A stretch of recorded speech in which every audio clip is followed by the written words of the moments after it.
So much. Wow. That's loud in a good way.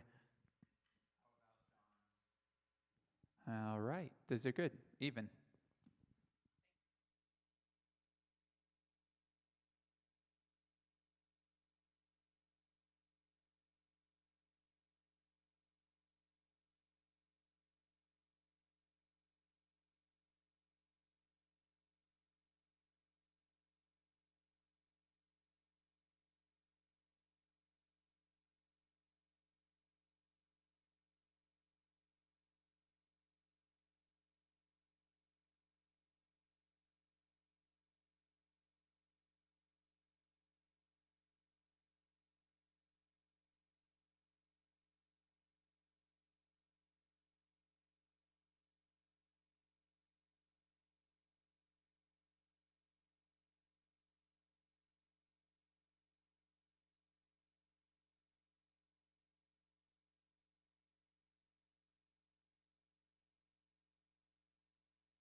Right. Oh, yeah. Oh, Look nice. look at me just Thank you. muting that phone. Um, Hello, welcome to everyone here in person here at Woven, and for those of you online, we just want to say a special welcome to you, regardless of your race, your gender, your queer identity, your socioeconomic status, your views on God, religion, the Bible, because it's all messy and complicated. And we just want you to know that you're welcome here as you are.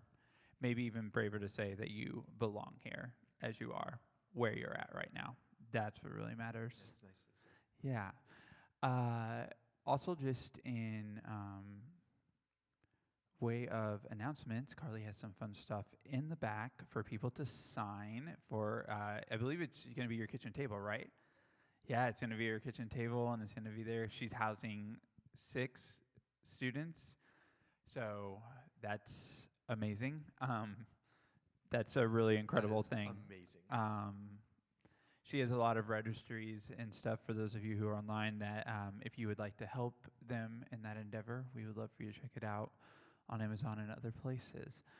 As far as conversations go, so I had this epiphany while talking with your daughter, Michelle, that I'm going to put myself for 3 weeks in a row in the hot seat and ask the question, can I be fully queer and can I be fully Christian? I'm firmly in I don't think so mode, but we'll see what happens. But I'm going to try. This is going to be me probably be more vulnerable and more honest than I usually am. And I'm pretty open. So that's where we're headed. So, but I wanted to do it in 3 different angles. First, I want to talk to you as a pastor, because that's fun. Yeah, with John today. Then next week, I'm actually going to talk about it with Sarah as someone who's an elder and who has more life experience. And I love Sarah's knowledge of history, so there's your shout out. And then the third week, hey, you do have more life experience than me. I said it. And in the third week, I will actually talk with your daughter, Michelle, as someone who's a peer of mine and see where she's at and what she's processing it as someone who's in a different way of thinking than I am currently. So that kind of is going to take us through most of May. Then we'll have an extra week, and it'll all be fun. So John and I today, because of doing things different, this isn't approved yet, but we'll go ahead and announce it now. Part of the reason we're kind of take a longer period of time today is we're hoping to get a podcast approved. So there'll be name and things that'll get rolled out later, but we're hoping to have that happen. So we're going to test out this long form. Not that I question John and I's windiness, but we're going to see how it goes. There's nothing going on in the church that I'm more excited about than this podcast. We've done a lot of work the past month to move it along. There's still more work to do, of course, but we're actually making pretty tremendous progress. And so part of what the unique identity of this particular service called Woven that is so cool to me is that it is supposed to be a queer-friendly space. And of course, as time evolves and years have passed, it's been more than 5 years at this point, we have definitely encountered areas that I would say stagnate that growth, right? Like, oh, we didn't think about this before. So this conversation is kind of an invitation into some of those things, right? Those things that we don't think about often. And so I do want to start on a positive for you. Yeah. Well, go ahead. No, you go ahead. I was just going to say, I think the big change has come. We want of a change from this being a queer-friendly place to this being a queer place that is also friendly to non-queer people. Yeah. It is a cultural shift. It's a cultural shift that's pretty significant. Yeah. I mean, it doesn't necessarily look that different, but there's a different cultural space for queer and straight, and I mean straight and cisgender. And churches, by and large, have picked, the affirming churches have picked, we are going to be a culturally straight cisgender church Mm-hmm. that is friendly to queer culture. Right. And what we're interested in here is the flip of that, where we want to be more of a queer church that is also friendly to straight cisgender culture. Or Yeah. could we actually be a bicultural church? Yeah. And I don't know the answer to that, but that's what Nor do I. that's the goal. Yeah, which part of this is why I decided to be more of my queer self for this conversation. So, if you haven't noticed, I'm wearing makeup and things that I don't often. I didn't notice. Yeah, you did, but that's fine. Yeah. Yeah.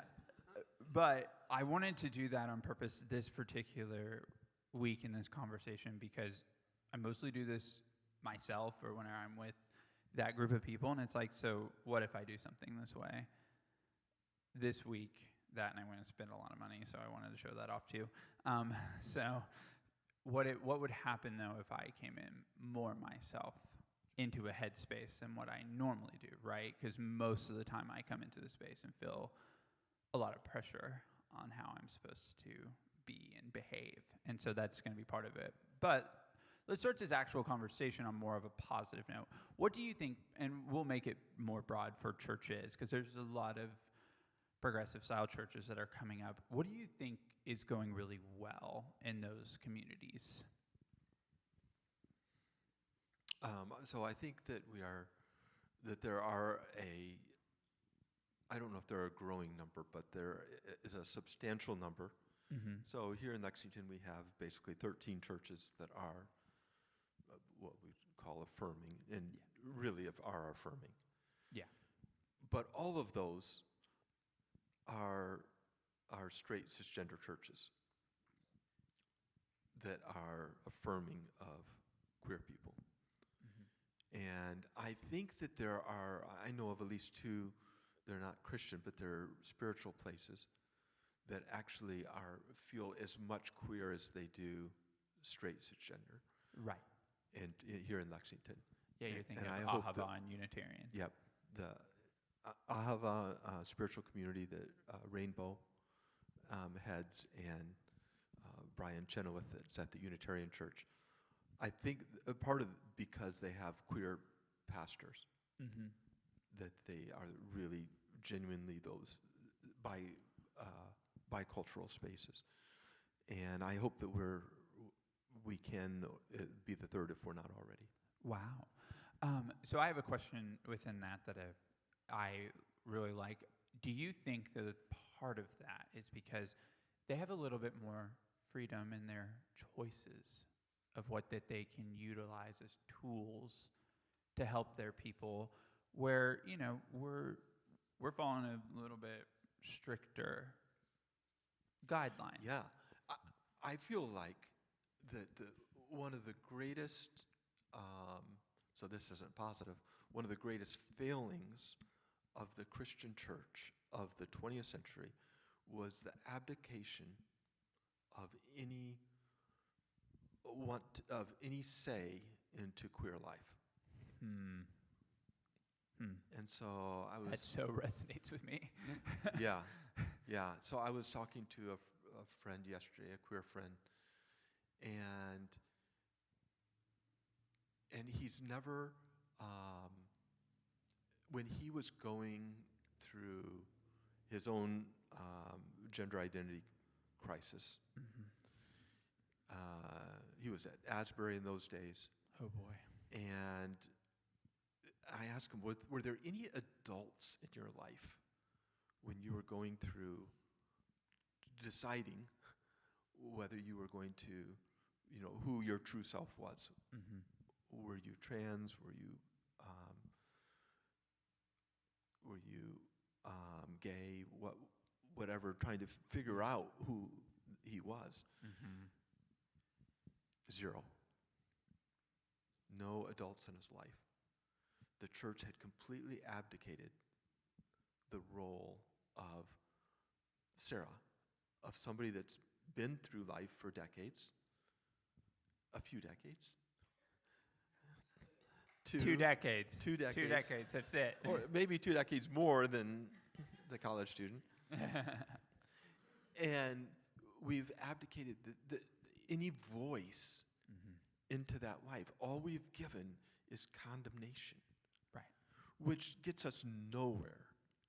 And so I feel like we have so much work to do to catch up because we've been so out of the conversation for so long. That is really eye-opening to me, and I'm processing a lot in real time. This is why this is going to be very podcast-esque, because I'm going to have to process everything he says in real time. But I didn't realize, isn't it funny to think about, that was 100% my experience too. Yeah, just being gay. Yeah. And so there was no adult in the room. You are left to your own devices to figure this out. And then when adults did get in the room, it was shame tactics. You are bad. You're wrong. I don't talk about this story often, but I was literally told my sin was worse than other people's sins. Those are the things you're told. I was told, go to therapy to make yourself straight. And so, you know, I had therapists who, when I told, you know, whenever I was advocating for living that life, they're like, I hope I don't lead you down that path. These were things that, like, in the past 10 years, I have heard. And so it's funny that you're telling this story now, because I do think that's a huge missed opportunity. Yeah, and just this week I was talking to another friend, a gay friend, who went to the therapist, just like you. Yeah. And the therapist literally said, this is the path that leads to hell. Wow. And can you imagine what that does to somebody's identity? To say that, and that's been that person's experience, not just once, but more than once, with people that are supposed to be therapists. Now, I don't. My guess is that these aren't licensed therapists, Right. but that these are Christian therapists. Yeah, you're right. You know, it's funny.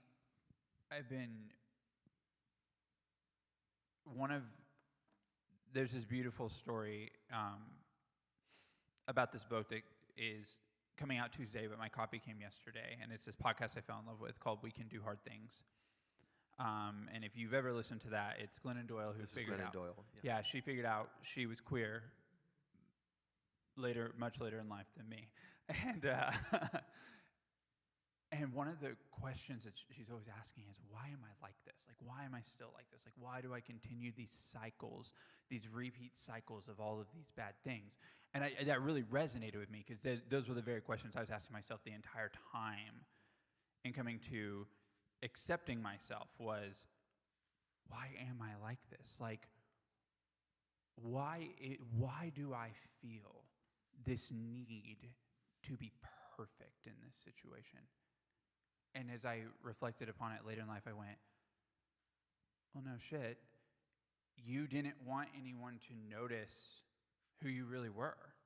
So you had to be perfect in this other way so that you could create this character so that people didn't judge you for who you were. Because for my life up until 2015, it was, and really post 2015, I thought I'd be judged for who I was, real talk.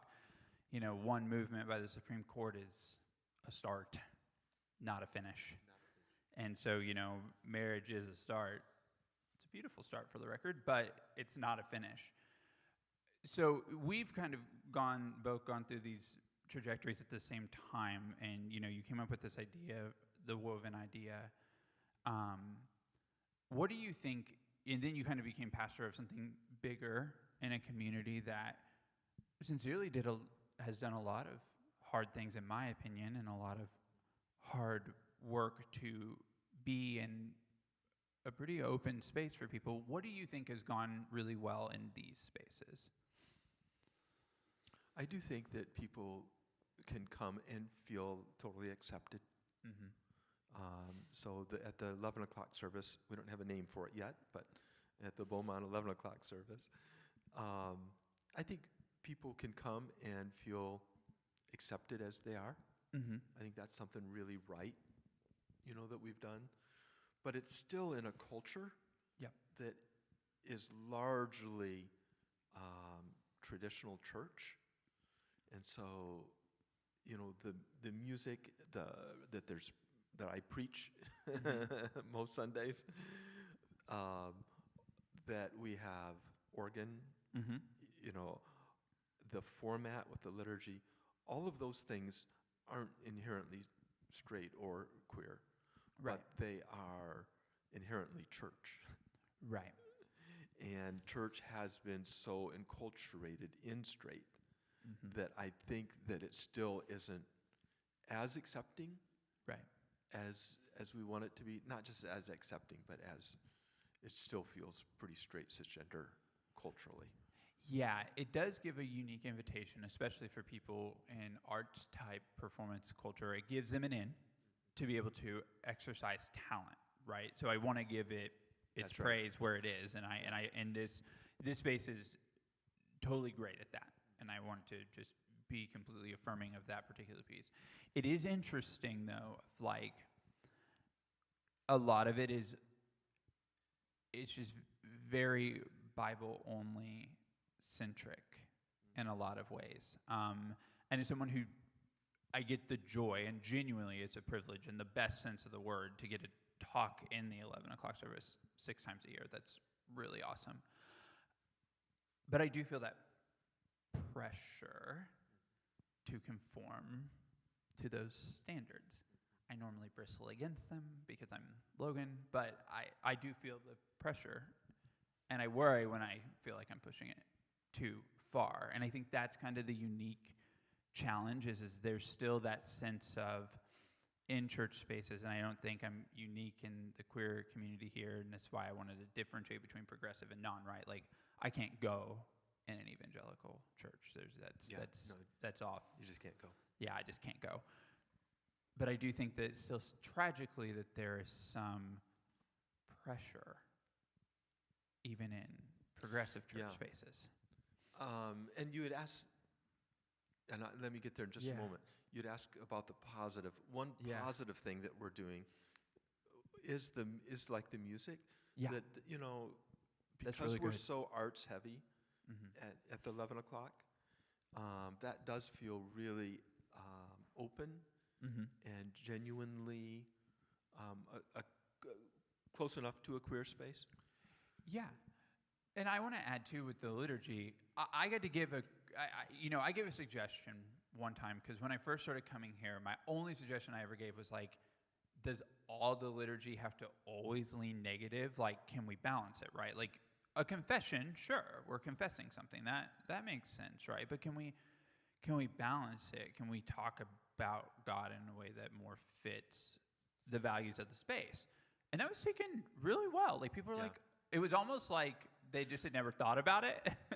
Well, it was, I don't think that we felt like we had permission to change. And there just weren't we didn't know of the resources available. Right. So we were stuck using this really stodgy liturgy that, truthfully, we have this meeting on Tuesday morning. That's the planning meeting for the next Sunday. And truthfully, even the three of us old people in the room are like, oh, please, can we not say those things? They're so, boring. Yeah. And so, to your point, one of the things that we've really done well, I think, is we've changed the liturgy. Yeah. And we've really moved, partly, I think I can say this out loud, because Daniel does a lot of our liturgy now. Yeah. Absolutely. And also, he's found great resources of liturgy that's coming out of queer space. And so we're actually doing a lot of liturgy today. Most of the liturgy we used in the Sunday morning this morning was out of a queer space. Yeah. Which is awesome. And it feels like it's changed the room and made it more of what we want it to be. Right. But you're right, we're still, it's still based in the church culture and specifically the Bible culture. Right. That's the interesting part. And so, you talked about, I hope I can say this, when We Can Do Hard Things came out, like My Bible Has Come. Yeah, no, I did. I did. The book came. I texted John and Sarah, and I said, "Look, my Bible has finally come because these are the things that Yeah. will help me." I'm going to read some of the things from the book to you all as John and I talk. So that'll be some of the fun to try to paint the picture of what we're going for with being queer and Christian. Yeah, that's right. And so that's important. For me, I think that Jesus was the beginning of inclusivity. Mm. I don't know that any cultures had it really before Jesus. The Greeks still had slaves and were very caste-driven. Mm-hmm. There was the high class that had a democracy. Yeah. But that was a fairly small group of people they were inclusive to. Yeah. Most of the people they were inclusive to. And just historically, to continue through Jesus to the church, when we get to the Middle Ages, we have 1,000 years, from 400 to 1400, of culture that to me was very anti-Jesus. That makes sense. And it's what the church has come out of. Right. That 1,000 years was of slavery. It was of kingdoms. It was of serfdom, except for this one little pocket that in Monty Python and the Holy Grail, where you see this little pocket of people that are talking about real democracy. Yeah. But outside of that little group in the Middle Ages, it was so unchristian. Right. And yet, that's our legacy. Mm-hmm. And so that's what we're still doing. Right. And I just want to mention one example. Oh, please. It's the Kyrie. So if you know about the Catholic Mass, this was the Mass that was developed during the Middle Ages. And the first part of the Mass, the High Mass, is the proper Mass, is the Kyrie. And it's Kyrie eleison, Christe eleison, Kyrie eleison. Kyrie means Lord, eleison means have mercy. Mm-hmm. So it's Lord have mercy, Christ have mercy, Lord have mercy. The whole church, from that beginning, through the Mass, and through everything that the church did, was based on an idea of fear. It was a God figure who, what you were entreating from the God figure was to have mercy. Right. Because in their public life and in their political life, what you asked for from the Lord was have mercy. It's not about everybody having rights. Right.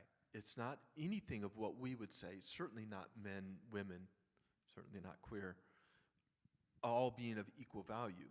It was this hierarchical system, and it sucks to be in anything except the top group. Mm-hmm. But even the top group said the Mass, because they knew that they had mercy, were supposed to have mercy on people below them, and they needed mercy from God. Everybody needed mercy from God. Mm-hmm. And that's such a fucked up system. Right. And that is the basis of church as we know it. It is. Is the eleison. Mm-hmm. And I think it's the opposite of who Christ was. We are in complete agreement on that piece. And I want to go into, as you explain that, it makes me think, well, no wonder people are deconstructing ideas. And I want to... Yeah, because the church doesn't match what we believe politically. Right. Right. And I want to bring in this idea about deconstruction because I do think it gets a bit of a weird rap, and I think there gets to be some confusion in it, and I think I may have been confused in it for a while.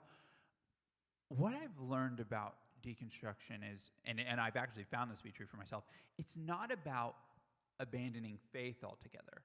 It might mean abandoning Christianity because you don't know how to reckon with Christianity. But it doesn't mean faith. You're actually abandoning faith. In fact, I really like what Richard Rohr said recently is you actually want to hold on to a part of faith so that your own personal ego, which is what put Christianity in these structures that you just described, doesn't take over. And we don't just create a new bad, basically, that's dictated completely and driven by ego and power structures and empire and all of the words that we currently use for it. But I found that interesting because I don't think of deconstruction as losing faith. What I do think it does is I think it kind of integrates faith and agnostic thinking, which means that, so for me in this idea of my entryway into Christianity, so this is my vulnerable point and you're helping me actually, so this might win, John might win this one, is I'm really good, especially with the idea of Jesus being a mystic and a culture changer. I'm all in with that. I really think he changed culture. And I think he didn't go after the political, and I recently started to understand this language because he really reserved those for prophets, so he would have let John the Baptist do that. And John the Baptist did. And John the Baptist did. And so that's why it's like, because the prophets almost always had to go after that political system of the time to make echo of change. They almost always first are angry before you see the other. And I think that there is some beauty in people recognizing their role, right? So in modern day, and yes, I'm saying this, and I stole this from someone else, so I don't feel completely like I'm going to get struck by lightning for saying it. Bernie Sanders is a version of a prophet because he's been saying the same stuff for 30 years and warning us about how society and culture is going to look if we continue to let the same shit happen over and over and over as we have. And so that's part of this too, right, is seeing our role. But with that, where I think the agnostic part has to play in with Christian, is there's some real big I don't knows in it that are just too fucking daunting for a human to reckon with. Rubble in Gaza is a really good example. Where's God in that? And we don't have an answer. Not a good one, at least. No, that's the problem of evil. And the problem of Yeah, evil. Right. And so I have found this to be interesting of, I think progressive spaces could be a little guilty of this because they often worry about, well, what are you going to think? And it's like, or maybe you need to embrace the mess. Because there's part of embracing the mess that maybe gives Christianity a shot, and we push towards reconstruction too fast before people have really set in the mess. That is their views of God and everything else. And maybe that is a hurt for Christianity. I am curious your thoughts on that. Yeah. So the reconstruction, I think the big fear with reconstruction is if we try to rebuild what we tore down. Could I give another language to it real fast, Yeah. just to give you a way to think about it? I also think it's returning to an old form. Well, yes, absolutely. Yeah, so it's not just the thing you're building, but how you build it. Yeah. Or returning to is like, because some people are like, how do I just go back to church? Because it's not changed. Yeah, right, that's right. Yeah, and so that's a real problem. Right. But what I think what we want to do with reconstructing is we're not trying to build back what we tore down. Mm-hmm. It was ugly and not Christ. We want to build back something new. Yeah. And we want to build it in a way, in the form that Christ does, of inclusivity, as we do it, of always love, and of this share of culture. So I do, because I want to press this, because we don't know the answer to this, and so I'm pressing this because I do think that this is so important to talk about. How do we do that as because I've said yes to this too, are just going into a system that was already there.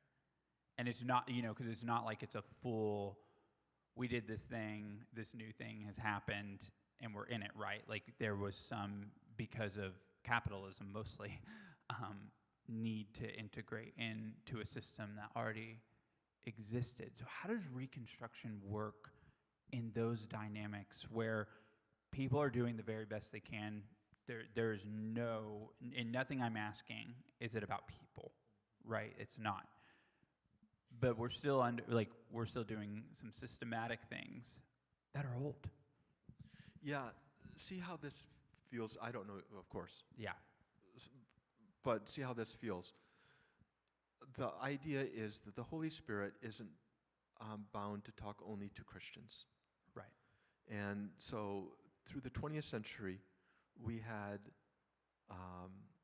the church, and meanwhile, we had God speaking to all kinds of people, including in the political world, giving them suggestions Right. on what a truly just and Christian Right. society would look like. Mm-hmm.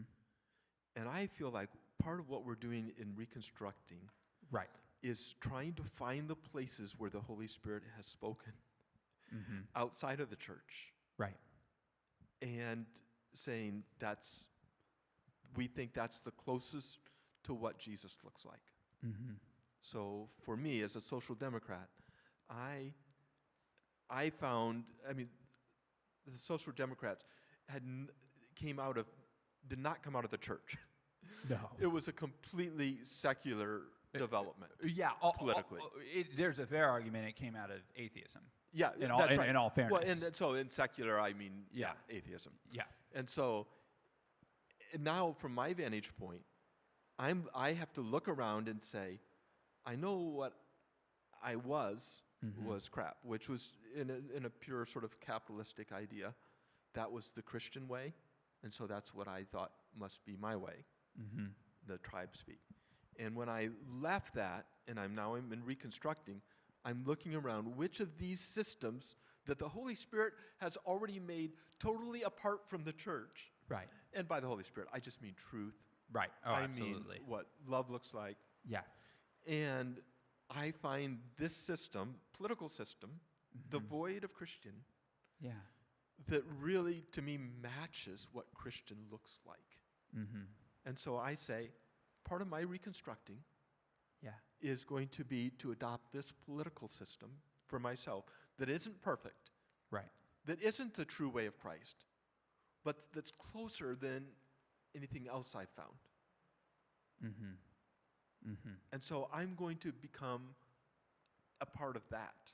And Right. so we build stuff that where we adopt stuff Yeah. that we didn't build Right. For sure. as part of our reconstructing who we think Christ to be. Yeah. So, and what you're talking about is helping us to belong somewhere. And so, I like this little definition. Fitting in is about assessing a situation and becoming who you need to be accepted. Belonging, on the other hand, doesn't require us to change who we are. It requires us to be who we are. And so I think part of what I hear you saying in that is we're trying to have a space, and so sometimes we can't invent the wheel. We adopt things from other sectors of society to put ourselves into so that we can firmly belong in this space, and we are trying to do it in a Christian way. Did I get that semi-right? I think that's right. Okay, great. The danger for me has been when I was chucking all of the things I understood in deconstructing, is to say, okay, social democrat, that seems like a great political system, I'll be that. And thinking that it was an already arrived system. Yeah, which is not. It's not. And Not in even the close. same way, I had a sense of, I just want to understand queer culture and become a part of it. Turns out, queer culture is not always great. No, it's not. And, wherever, and I think part of it is because the church abdicated any influence in it so long ago. Not the church, but Christians abdicated any influence in it, that they've let it just go the way of whatever it goes. So there's some beautiful things in queer culture that we want to embrace and say, yes, we're in. But there are also parts, that have stuff in it that we don't want to be a part of. Right. And so that's the thing in reconstructing, is Right. not taking everything wholesale. It's having the nuance to say, this is a beautiful thing. This Right. is like Christ. Mm-hmm. This is like inclusivity. This is like radical acceptance. Oh, this is like people becoming who they really are. Yeah. That helps because,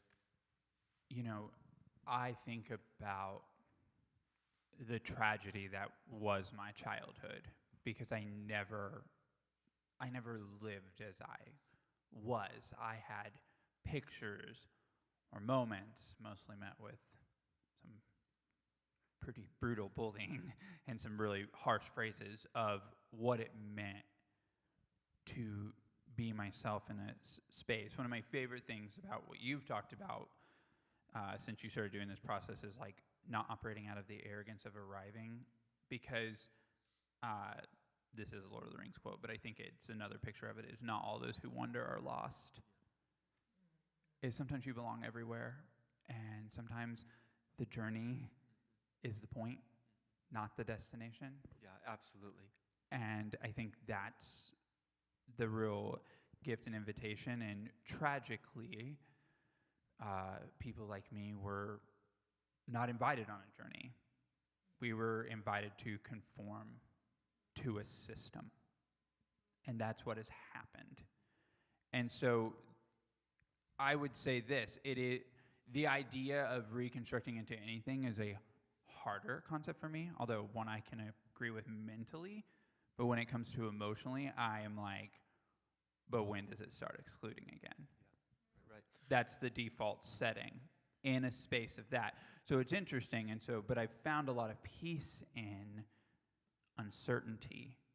And so I don't know that we're ever going to fully stop deconstructing and reconstructing. I think that's just going to be the ebb and flow of culture, as well as some healthy, and healthy is defined by an individual, not by a system, agnosticism for the things we just can't put our finger on. Well, I think that's so profound. I hadn't gone there at all, but I think that's so profound, the importance of agnosticism. I think it's the way I can be a queer Christian. Yeah, it makes sense to me. Is there's parts of this I just, I'm not going to be able to justify in the same way. But what if it just gives me I'll tell you what, it really has softened my view, because I didn't really start using Jesus language until a few weeks ago when I started going on this journey, because I was firmly in the God language camp of like, I'm okay with God. We'll rest there. If that's as good as it gets, if I die, at least I died good with God, right? That feels better, right? But instead, I'm really starting to see genuine benefit in Jesus in a way, and I'm hopeful of Holy Spirit that feels a little tougher, not horrible, but I feel really good with talking about Jesus in a way, because I do think his role in how he changed culture is so important and so uniquely different than other biblical characters. That's right. Whether they be real or fictional characters, I think people serve these purposes that we have to understand. And I also think it's an invitation for us to be bivocational in a queer culture, because I really do think that's what Jesus would want, because I just think he always advocated for marginalized. So now, as I say that's a generalization, and I hate those things. I'm talking about for our space, right? Because that's where we found ourselves in our proximity in Lexington. And other spaces get to capture other marginalized. And that's absolutely what Jesus wants them to do. Yes. We have just found this unique spot. That's right. With queer people here in Kentucky, of all places. Yes, of all places. Of all places, who would have thought? And I do want to continue pressing on the form piece because this is the part this is the part I'm reckoning with, Yeah, right? right. Like Yeah, me too. I Me too. haven't quite got my mind around it, and we are running out of time actually. I found this queer pastor of a Reformed church of all places. Are they still Reformed or just Reformed in name? Reformed in name. He's a Okay. progressive pastor. But anyways, it's Reformed in name. And he talked about for queer Christians some of the challenges that they were thinking about is actually rebuilding and not using the same old forms, because we're still pretty content to fit into the same old house instead of building something new. Mm-hmm. And for queer people, they don't just want to be invited to the table, they want to question the table. Yeah, right. Which is tricky Yeah.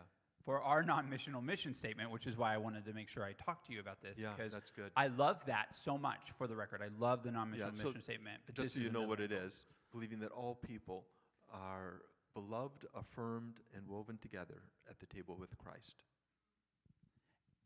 And yet I think that part of me being Christian is questioning that form of that table. Yeah.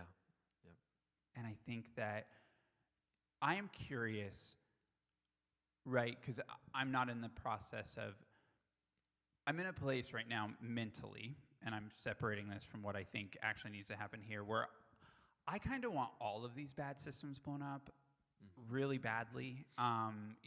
Chris and I had a really productive conversation in your office about how I'm like, we don't know what the middle line is anymore in politics. Right. Because things have been so incrementally changing, it's really hard to find the middle. And churches have been really far the other way for a really long time. And so part of me isn't married to incrementalism in a church way either, because I don't know what that middle looks like. Mm-hmm. Now, the nuance of it is, I might be able to find the middle here, right? So maybe that could work. So this is where I'm curious where your thoughts are, is I'm a little bit more into just rebuilding for the sake of rebuilding. But I might be convinced of, like, do you think there's a realm where the form can be transformed? I do. That's good. This morning, I talked about the conversion of Saul. And That was really good, by the way, just on the side. was it? Okay, yeah, it was good. really good. Good. I'm glad to hear that. I would actually call it one of your top 5. Wow. Yeah, so biased Okay. on my part, too, and I'm pretty judgy. Good, yeah, thank you. Well, it begins with Saul trying to get a letter to go and arrest people who are part of the way. Mm-hmm. And so if you're unfamiliar with that before we were called Christians, we were called people of the way. Yeah. And what I didn't mention was that at the same time period, there was another group who was called the Way. And this was in Qumran. And these were a group of Essenes. These are people, Jewish separatists. Think Mormon survivalist, except Jewish. Mm. And they were by the Dead Sea, and there's community, and they were called the Way. And this is, by the way, if you know the Dead Sea Scrolls, that probably came out of this Qumran group of Essenes. Jesus says, I am the way. And I'm interested if that is a miscalculation. Huh. If instead of the way, it's supposed to be a way. Hmm. And what I mean is, I think that Jesus was never exclusive, saying, Right. be a part of this Essenes group or else. Right. Be a part of this religious group or else. Mm-hmm. I think he was always saying, here is a way to God. I am A way to that. God. And how this could answer your question is, what if we're not trying to build a building? what if we're trying to build a road? Hmm. What if what we're reconstructing isn't a building that looks similar to the old one, just different, but instead we're trying to build a road that is this path of love and inclusivity. And, I'm a Christian, so to me, the way of Jesus is that beautiful way. Yeah. But that's not exclusive. Right, but it also gives an invitation for it to be not about a destination, right? Because a building Yes. is where you go to, Right. and that's kind of where it stops. A road is an invitation to keep going and keep going with Jesus. And so I do think that means, unfortunately, we'll have a lot of building type models we'll have to tear down Yeah, to that's build a part road. of the form. That's part of the form. Because the form is to build a building. Right. And now, Right. what's the form to build a path? Yeah, you're getting into something else, and we are totally running out of time to do this, but just want to put this out there. It really makes sense why Richard Rohr says that the church needs a little bit more disorder in it, actually, to be effective. Because ever since postmodernism was born out of disorder, he's been really fascinated. Yeah, and I am too. By that idea of that disorder might be our path to the road that we need to build, rather than order. Oh, could I give one last picture? Yeah, sure. The picture is of a space picture of, I feel like rebuilding the building is like a planet that is sucking in us in towards it. So gravity pulls us, and the closer we get to the building, the more it pulls. What if the way isn't like that, where we're coming into build this singular thing? What if the way is more like going out towards an infinite God? Where the farther we go, the faster we can go in becoming like God, and still never we're still never arrive. Yeah. But it's this infinite picture instead of a finite picture that we're going for. Yeah. I love this because that takes out the most challenging part. And I do think this is a challenge in progressive spaces. And since you said that beautiful picture is, we have this thing that says in religion cultures where it says, don't trust yourself, trust us instead, because we're pointing you to God. Trust us, not yourself. There's no trust of yourself in there. You're wicked, fill in the blank. So for people like me, that means when we heard talks that we go, that doesn't match my worldview at all. What are they saying, right? And I heard many of those. Yeah, me too. And yeah. we were demanded to trust them. We know where we're guiding you. What your invitation is, and I think I'm a lot more sold on the reconstruction idea. I think it has to be married to deconstruction, because I think we're always going to be tearing down and building at the same time. I think those two things work hand in hand. That's right. It's not a simple you deconstruct and then you reconstruct. I think we're going to constantly be tearing things down. Mostly it's because I've been traumatized with so much that I probably haven't even thought about all the things I need to let go of. But with that comes an invitation to, no, God's genuinely with you. And if it's gross, you have agency. And God's with you in it so that we can sit in a mess. It's not very orderly, though. I will say that. This is not an orderly path, but maybe it is the real path to being queer and Christian. The path to infinity is not a straight line. Yeah, not at all. And not a path that I don't even know that will ever stop. And maybe that is the point of No, infinity. I absolutely never believe stopping. that. No. Maybe that is the point. I think that's right. Wow. Thank you so much. Yeah, thank you all. Thank you all for being here, for listening to us talk for almost an hour. We've proven we can do it. Wow. So, just so you know, thank you, Edie. As podcast things continue to move forward, this will be the kind of conversations we're having.